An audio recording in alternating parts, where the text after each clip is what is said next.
सर्व विद्यार्थ्यांचे मी एबीव्हीपी तर्फे मनापासून स्वागत करते. एबीव्हीपीने अरेंज केलेला परीक्षा की पूर्व तयारी याचा पहिला दिवस आहे. तुम्हाला सांगितल्याप्रमाणे आज आपण एसपीचे पहिले लेक्चर घेणार आहोत आणि यासाठी आपण प्रोफेसर गौरव कुलकर्णी यांना आमंत्रित केलेले आहे. मी त्यांचा थोडक्यात परिचय करून देते. Professor Gaurav Kulkarni, he is director at stepping stone commerce academy, Ahmednagar, and also working with SREF Mohanlal Ramavatar Mandhana junior college Ahmednagar. मला खात्री आहे की सर्व विद्यार्थी आजच्यासाठी तयार आहेतच. तर चला तर मग आपण सुरुवात करूयात. मी प्रोफेसर गौरव कुलकर्णी यांना विनंती करते की त्यांनी लेक्चरला सुरुवात करावी. Thank you very much Anushka. Anushka बरोबरच अखिल भारतीय विद्यार्थी परिषदेचे खूप खूप धन्यवाद की या कोविड सिच्युएशन्स मध्ये त्यांनी हे चांगलं असं विद्यार्थ्यांना धैर्य द्यायचं काम जे आहे, मुलांचा जो मॉरल बूस्ट करायचा, अप्रोच बदलायचं जे काम आहे त्याच्यासाठी इनिशिएट केलं. तर without wasting any time, I am very much thankful to each and every one who is directly indirectly supporting this activities.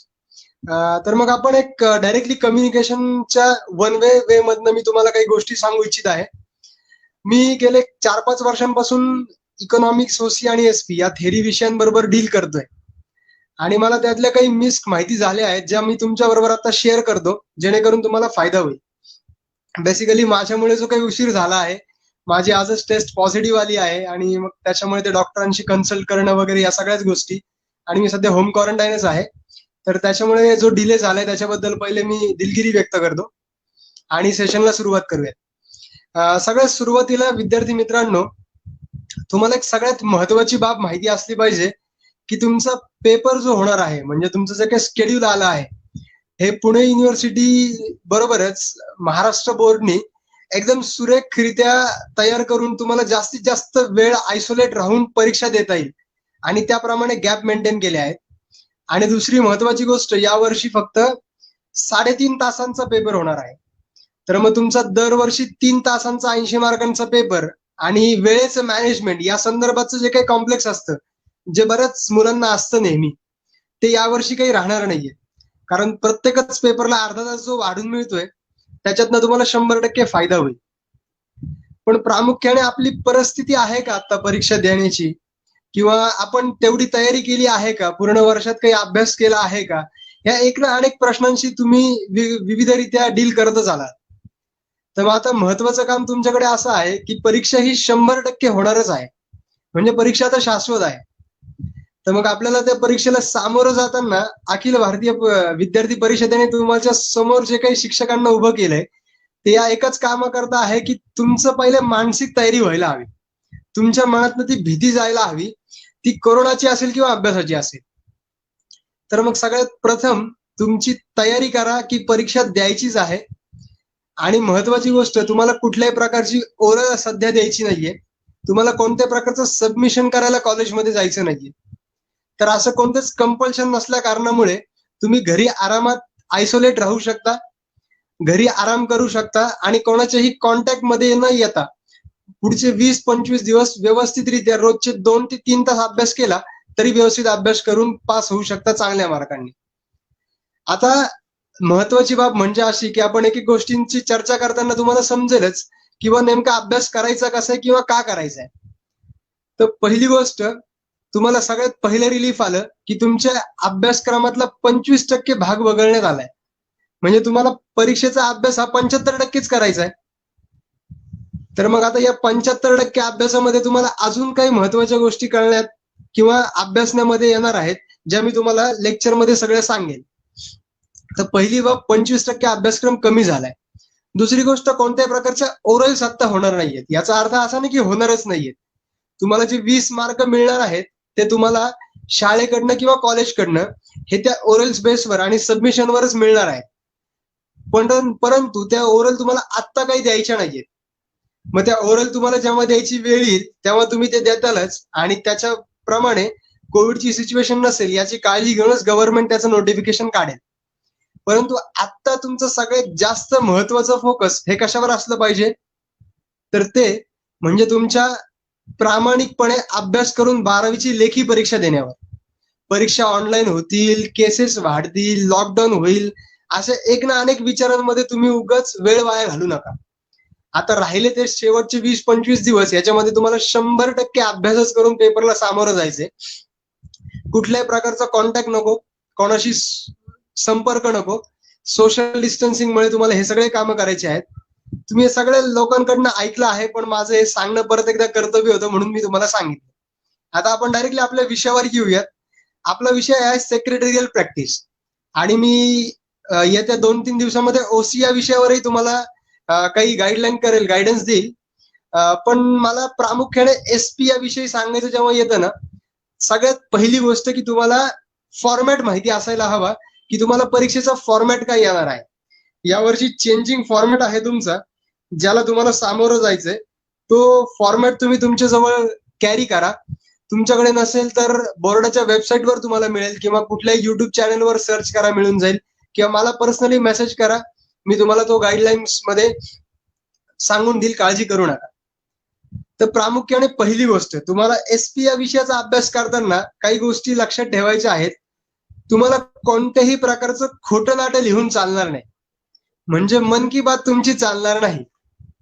कारण की हा पेपर तुमचा ओसीएम सारखा नाहीये, ज्याच्यामध्ये तुम्ही काही व्यावसायिक उदाहरणं टाकली तर तुम्ही चांगले मार्क मिळवू शकता. हा तुमचा अर्थशास्त्र म्हणजे इकॉनॉमिक्सचाही पेपर नाहीये, ज्याच्यामध्ये तुम्ही काही उदाहरणं टाकली स्वतःच तर त्याच्यात तुम्ही मार्क मिळवू शकता. सगळ्यात महत्वाचं काम म्हणजे तुमचं असं आहे की तुम्हाला एसपी मध्ये माहिती जी आहे ती प्रामुख्याने पॉइंट टू पॉइंट लिहिणं. जर पॉइंट टू पॉइंट माहितीच लिहिली नाही ना विद्यार्थी मित्रांनो, तर तुम्ही अडचणीत येताल आणि तुमचे खूप मार्क जाऊ शकतात. तर एसपी या विषयाचा अभ्यासक्रमाबद्दल तुम्हाला सांगतो की फॉर्मॅट कसा येणार आहे. तर फॉर्मॅटची सगळ्यात प्रामुख्याने पहिली गोष्ट, प्रश्न नंबर 1 जो आहे, हा प्रश्न नंबर 1 हा सर्व विद्यार्थ्यांना पास करण्यासाठी सेट केलेला असतो. प्रश्न नंबर 1 मध्ये सगळे ऑब्जेक्टिव्ह प्रश्न येतात, ज्याच्याकरता तुम्ही 21 अपेक्षित किंवा उत्तम पब्लिकेशनचं गायडन्स वापरू शकता. त्याच्यात दिलेले शेवटचे 5 प्रश्नपत्रिका ज्या असतील त्या जर तुम्ही प्रॉपर अभ्यासल्या, म्हणजे नुसत्या वाचल्या जरी ना, तरी तुम्हाला कळेल की मला येणारे ऑब्जेक्टिव्ह टाईप क्वेश्चन अटेम्प्ट करू शकतो. ते खूपशा प्रमाणात बदलत नाही. तर मग सगळ्यात पहिले तुमचा प्रश्न नंबर 1 जो 20 मार्क तुम्हाला मिळवून देऊ शकतो, ज्याच्यामध्ये एकही मार्क जाणार नाही याची गॅरंटी असते. मग त्याच्यासाठी करायचं काय, तर त्याच्यासाठी उत्तम पब्लिकेशन किंवा 21 अपेक्षित या दोघांपैकी कशाचाही अभ्यास करा. वारंवार त्या गोष्टी वाचत राहा. तुम्हाला ते ऑब्जेक्टिव्ह व्यवस्थित काय करता येतील, अटेम्प्ट करता येतील.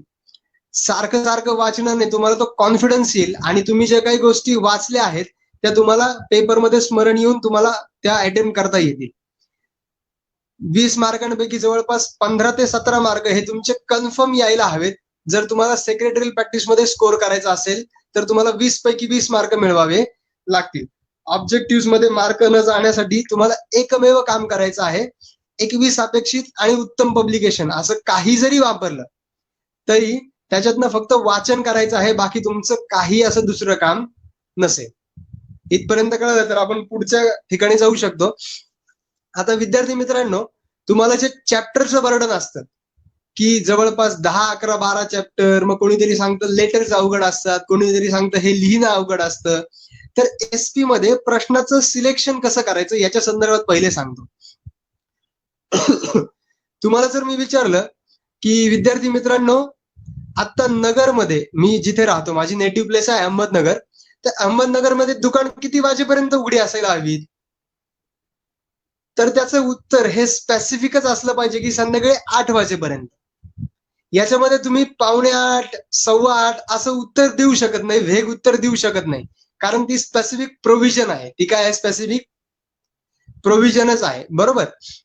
मग तसंच तुम्हाला काही एसपी मध्ये प्रश्नांचं सिलेक्शन करायचं असतं, ज्याची उत्तरं ही स्पेसिफिक असतात, जी कंपनी ऍक्ट प्रमाणे सांगितली आहेत ती तुम्हाला त्याच प्रकारे द्यावी लागतात. ज्याच्यामध्ये तुम्ही 19-20 करून तुम्हाला चालणार नाही, तुम्हाला डायरेक्ट 0 मार्क मिळतील.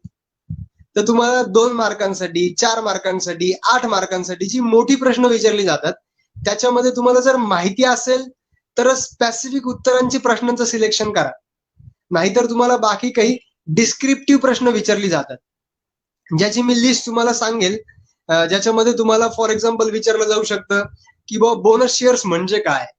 मग बोनस शेअर्स एक असा कॉन्सेप्ट आहे ज्याच्यामध्ये तुम्ही मनाचं काहीतरी लिहू शकता. पण जर तुम्हाला विचारलं की कंपनी ऍक्ट 2013 प्रमाणे कंपनीनी शेअर्स कशी इश्यू करायचे याची प्रोव्हिजन सांगा, ही प्रोव्हिजन आपण मनाने लिहू शकत नाही. मग प्रोव्हिजनचा प्रश्न सिलेक्ट करायचा की बोनस शेअर्सचा प्रश्न सिलेक्ट करायचा, याच्यामध्ये तुमची गोम होता कामा नये. तुम्हाला ते सिलेक्शन करताना तुमचा अभ्यास कितपर्यंत आहे याच्या बेसवर ते सिलेक्ट करावं लागतं. हा तुमचा ओसीएमचा पेपर नाहीये ज्याच्यामध्ये तुम्ही कोणत्याही प्रकारे माहिती सांगू शकता की बुवा आपण काही कॉन्सेप्ट सांगितले, मनाने काही कॉन्सेप्ट लिहिले, तर या सगळ्या गोष्टी इथे चालणार नाही. बरोबर.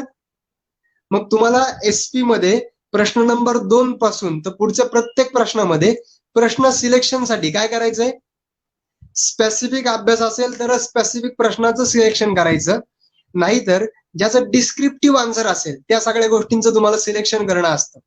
बरोबर. तुम्हाला काही महत्वाच्या बाबी सांगतो जेणेकरून तुम्हाला माहिती कळेल. प्रश्न नंबर 2 पासून प्रश्न नंबर 2 मध्ये काही तुम्हाला टर्म्स एक्सप्लेन करायचे असतील. काय एक्सप्लेन करायचे असतील? टर्म्स. फॉर एक्झाम्पल तुम्हाला एखादी टर्म विचारली आहे की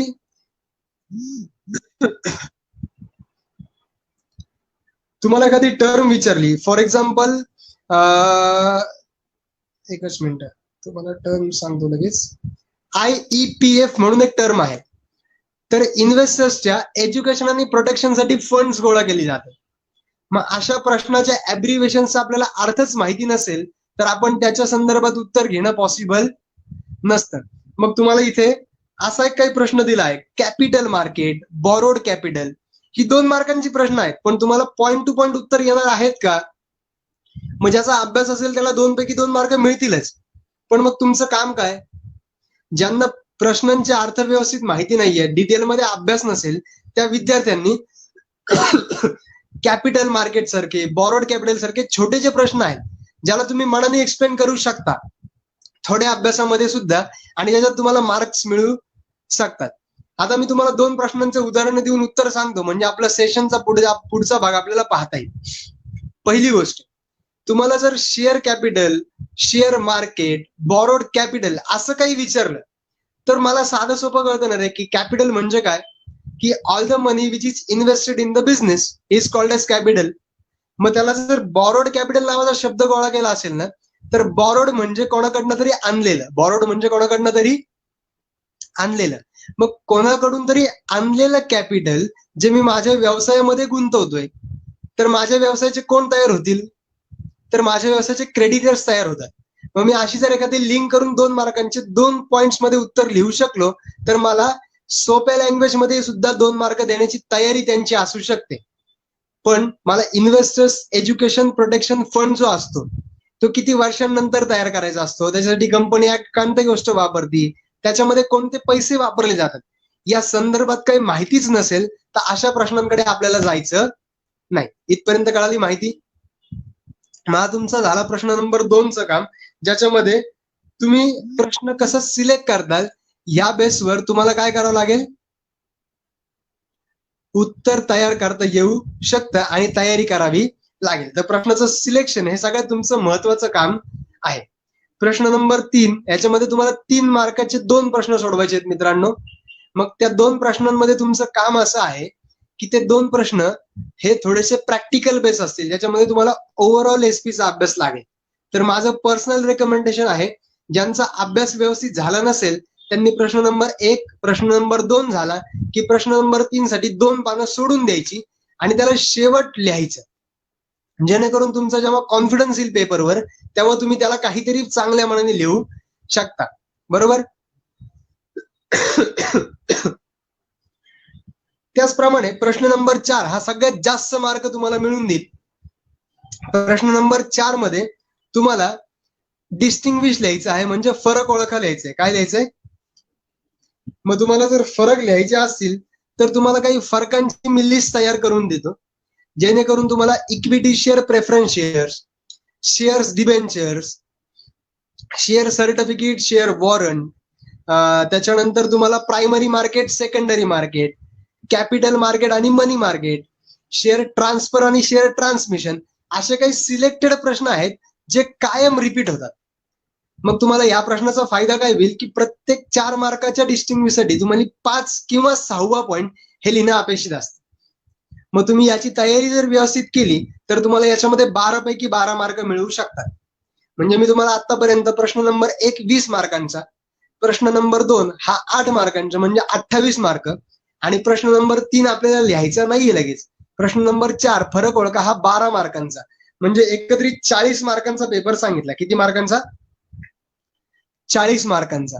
या 40 मार्कांमध्ये तुमचं काय काम आहे, तर या 40 मार्कांचा पहिले व्यवस्थित अभ्यास करायचा आणि कोणतीही भीती न ठेवता याची फक्त प्रॅक्टिस करायची. सिलेक्टेड एक 6 ते 7 डिस्टिंग्विश बिटवीन, छोटे छोटे टर्म्स वाचायचे 21 अपेक्षित आणि उत्तम मधनं, आणि प्रश्न नंबर 1 पूर्णपणे हा उत्तम पब्लिकेशन आणि 21 अपेक्षित मधनं सारखा वाचत राहायचा. म्हणजे तुम्हाला ते 20 मार्क, हे 8 मार्क आणि हे 12 मार्क व्यवस्थितरित्या मिळतील. हा 40 मार्कांचा पेपर झाला की त्याच्यानंतर तुम्हाला डायरेक्ट शेवटचा प्रश्न लिहायचा आहे, जो प्रश्न नंबर काय आहे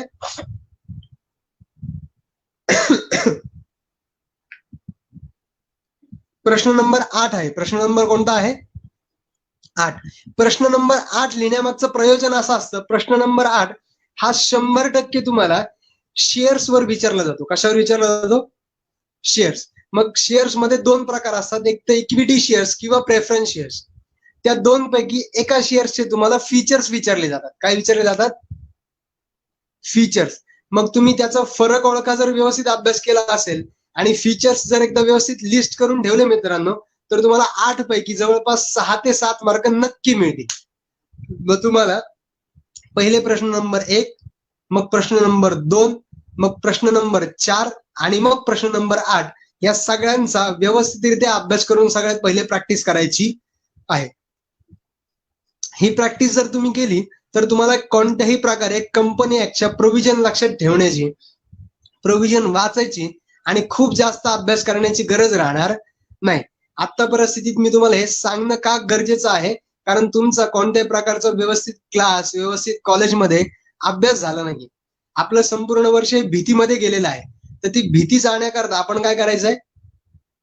प्रश्न नंबर 1, प्रश्न नंबर 2, प्रश्न नंबर 4 आणि प्रश्न नंबर 8 या सगळ्यांचा सांगितल्या त्या मुद्द्यानुसार फक्त अभ्यास करायचा आहे. तो जर व्यवस्थित अभ्यास चालू राहिला तर तुम्हाला एक्झॅक्ट कळेल की तुम्हाला कुठपर्यंत पोहोचायचं आहे. इथपर्यंत झालं की मग तुम्हाला एकत्रितच उर्वरित जेवढे काही प्रश्न असतील त्याच्यामध्ये सगळ्यात महत्वाचा अभ्यास हा तुम्ही करू शकता, लेटर रायटिंग. इथपर्यंत कळतंय असं मला वाटतंय आणि मग त्याच्याप्रमाणे मी पुढे जातो. परत एकदा छोटस रिव्हिजन करून सांगतो. प्रश्न नंबर 1, प्रश्न नंबर 2, प्रश्न नंबर 4 फरक ओळखा आणि प्रश्न नंबर 8 याच्यामध्ये तुम्हाला शेअर्सचा प्रश्न येऊ शकतो. तर त्याचा तुम्हाला सर्वप्रथम अभ्यास करायचा आहे. तो अभ्यास तुम्ही व्यवस्थित जर केला आणि तो व्यवस्थित प्रश्न लिहून काढायचा आहे. अभ्यास करायचा म्हणजे तुम्हाला आता कोणत्या गोष्टीचं वाचन करायचं नाहीये. तुम्हाला तो सारखा लिहून काढा. तुमचा परीक्षेपर्यंत तो 2 ते 3 वेळा लिहून जरी झाला तरी तो तुम्ही व्यवस्थित पेपरला लिहू शकता. आणि त्याच्यानंतर तुम्हाला प्रश्न नंबर 7 हा अभ्यास करायचा आहे 10 मार्कांसाठी. किती मार्कांसाठी?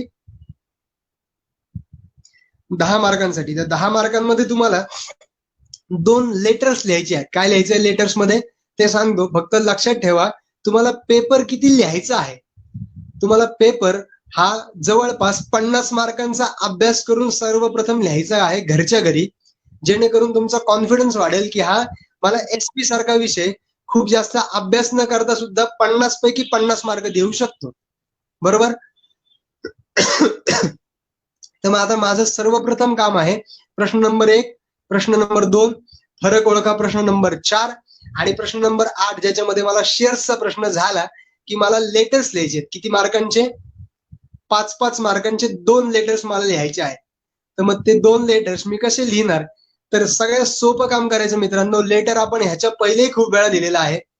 लेटरसाठी काहीही जास्त माहिती लागत नाही. प्रत्येक लेटरचा कंटेंट हा सर्वसाधारणपणे सारखाच असतो. काही ठराविक लेटर असतात जी कायम रिपीट करता तुमचं सर्वप्रथम काम आहे की लेटरचा अभ्यास करा. काय करा? सगळ्यात पहिल्यांदी अभ्यास करा. तर मग लेटरचा अभ्यास कसा करायचा आहे? तर लेटरचा अभ्यास हे 21 अपेक्षित मधनं एक लेटरचा प्रश्न आणि त्याचं उत्तर फक्त वाचायचंय. मग यांनी बुवा असं लेटर का बरं लिहिलं? मग तुम्हाला थोडासा अभ्यासामधनं कळेल की अरे यार, हे लेटर नाही जमत तर दुसरं लेटर वाचून बघूया, दुसरं नाही तिसरं. एक 2-3 लेटर जर तुम्ही वाचली ना तर तुम्हाला एक्झॅक्ट कळेल की हा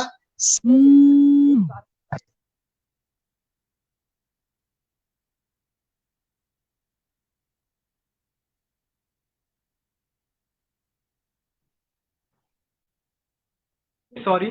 तर आपल्याला लेटरचा अभ्यास करायचा म्हणजे काही नाही. लेटर कसं लिहिलं आहे त्यांनी फक्त वाचून समजून घ्यायचंय आणि आपल्या पद्धतीने लेटर लिहायचं असतं.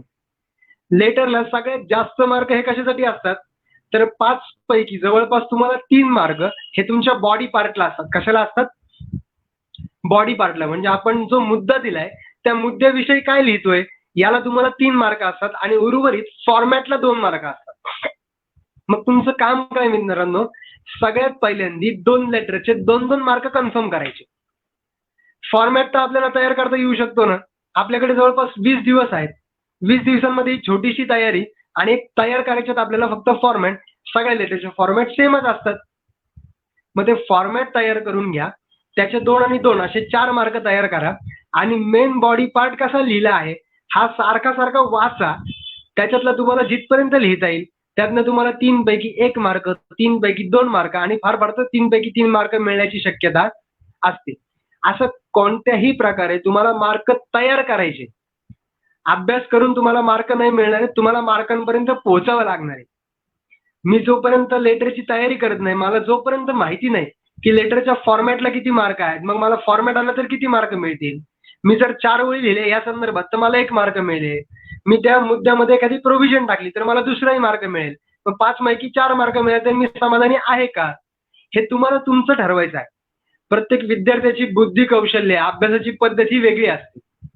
तर मग त्याच्यासाठी एक बेसिक जनरल गाईडलाईन आहे ज्याच्यामध्ये तुम्ही जर ती वापरली तर तुम्हाला मार्क मिळू शकतात. कळलं इथपर्यंत? मग आता याच्यानंतर काय करायचं सर?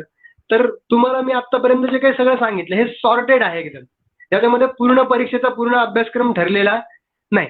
पण प्रश्न नंबर 1, प्रश्न नंबर 2, प्रश्न नंबर 4, प्रश्न नंबर 8 आणि मग 7 याचं जरी तुम्ही रेग्युलर आता 20 दिवस वाचन केलं, लिहून काढलं तरी पण तुमचा बऱ्यापैकी खूप जास्त अभ्यास आणि पेपर लिहायची प्रॅक्टिस होऊ शकते, जेणेकरून तुमची मनातली भीती निघून जाईल. इथपर्यंत कळतंय? जर याच्यात तुम्हाला काही अडचण येत असेल तर मला तुम्ही कधी कॉन्टॅक्ट करू शकता.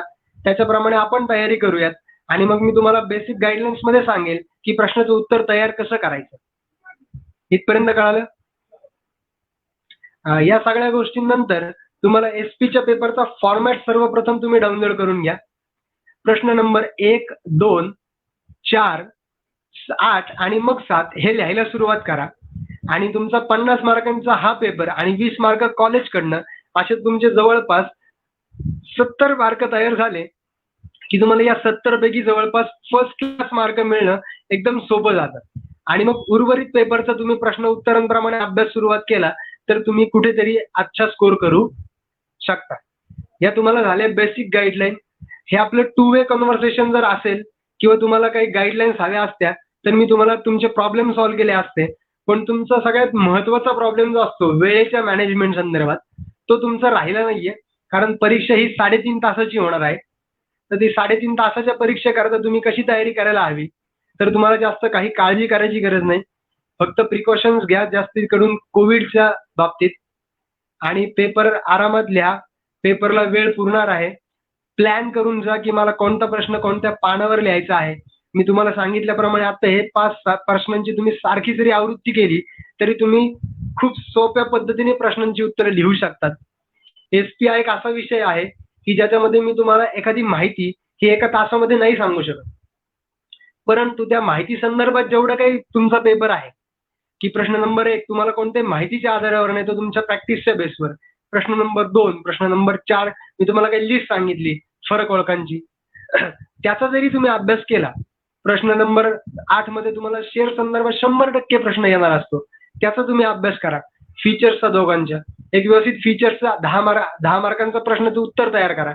म्हणजे तो 8 मार्कांचा प्रश्न तुमचा व्यवस्थित तयार होईल, मोठ्या प्रश्नाचं उत्तर तयार होईल.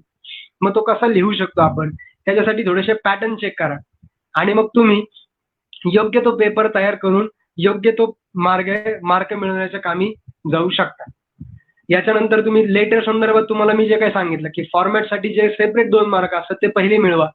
मग त्याच्यानंतर आतमध्ये काय लिहू शकतो, त्याच्यामध्ये मला किती मार्क मिळतील, मग तुम्हाला त्या 10 पैकी किती मार्क मिळायला हवेत, असं तुम्ही स्वतः कॅल्क्युलेशन करा. हे मी प्रत्येक वेळी दरवर्षी सुरुवातीपासून मुलांना शिकवतो. तेव्हा ते शेवटपर्यंत जाऊन एस-पी सारख्या विषयात सुद्धा मॅथ्सपेक्षा जास्त मार्क मिळवणं शक्य होतं. कारण त्या पेपरला प्रॉम्प्ट आन्सर हवे असतात. ठराविक प्रोव्हिजनचे ठराविक मार्क तुम्हाला मिळू शकतात. पण आता तुमच्याकडे जी वेळ अवेलेबल आहे, त्या वेळेप्रमाणे तुम्ही काय तयारी करायला हवी, तर तुम्ही ही तयारी करू शकता. प्रश्न नंबर 1, प्रश्न नंबर 2, प्रश्न नंबर 4, प्रश्न नंबर 8 आणि मग प्रश्न नंबर 7 आणि मग तुम्हाला उर्वरित वेळ मिळतोय, त्याच्यामध्ये तुम्ही या बाकीच्या गोष्टींची माहिती आणि त्याची उत्तरं तयार करून लिहू शकता. पण सर्वप्रथम तुमचं या 50 मार्कांकडे फोकस असायला हवं. उरलेल्या 30 मार्कांमध्ये तुम्हाला उर्वरित जे काही प्रश्न आहेत, त्याच्यात प्रत्येकी 2-2 मार्क जरी मिळतायत, तरी पण तुम्ही एक जवळपास 75 मार्क तरी मिळवू शकता. आणि अखिल भारतीय विद्यार्थी परिषदेच्या या प्रयत्नांना तुम्हाला काही गाईडन्स हवा असेल, तर आमची पूर्ण टीम तुम्हाला कायम सपोर्ट करायला तयार आहे. तर आपण तर पूर्ण टीमच तुमच्यासाठी तयार आहे. आम्ही कायम तुमच्याशी कनेक्ट राहूयात आणि तुम्हाला काही गाईडन्स लागलं तर तुम्ही नक्की, नक्की, नक्की अथर्वकडे कळवा. अथर्वनी बिचाऱ्याने खूप जास्त फॉलोअप घेतला. माझ्यामुळे डिले झाला. पण नक्की तुम्हाला काही गरज लागली तर सांगा. या सगळ्या सेशनमधनं मी तुम्हाला वन वे इंटरॅक्शन्समधनं जेवढं काही सांगू शकलो, पेपरचा फॉर्मॅट आणि काय अभ्यास करायला पाहिजे, ते तुम्ही करा. आणि बाकी काही गाईडन्स लागेल तर मला नक्की सांगा. मी मनापासून धन्यवाद मानतो अखिल भारतीय विद्यार्थी परिषदेची, की त्यांनी या काळामध्ये विद्यार्थ्यांकरताचं घेतलेलं पाऊल आहे आणि आपल्या सगळ्यांना एक फॅमिली म्हणून एकत्र करण्याचं जे काही काम आहे, ते त्यांनी खूप चांगल्या प्रकारे केले. मी कमेंट बॉक्सला माझा नंबर शेअर करतो. हवं तर माझा नंबर तुम्ही मिळवू शकता. मी प्रायव्हेटला शेअर केला आहे. तुम्हाला काही गाईडन्स लागेल किंवा तुम्हाला काही मदत लागत असेल अभ्यासासंदर्भात किंवा काही अडचणी येत असतील, तर माझ्याशी नक्की बोला. आपण सगळ्या गोष्टी तुमच्या प्रॉपरली सॉल्व्ह करू शकतो. अनुष्काजी अजून काही राहिला असेल तर आपण सांगू शकता. विद्यार्थ्यांना जर सरांना काही क्वेश्चन विचारायचे असतील तर तुम्ही विचारू शकता. तर 100% विचारू शकता. तुम्हाला चॅट बॉक्समध्ये तुम्ही प्रश्न विचारू शकता.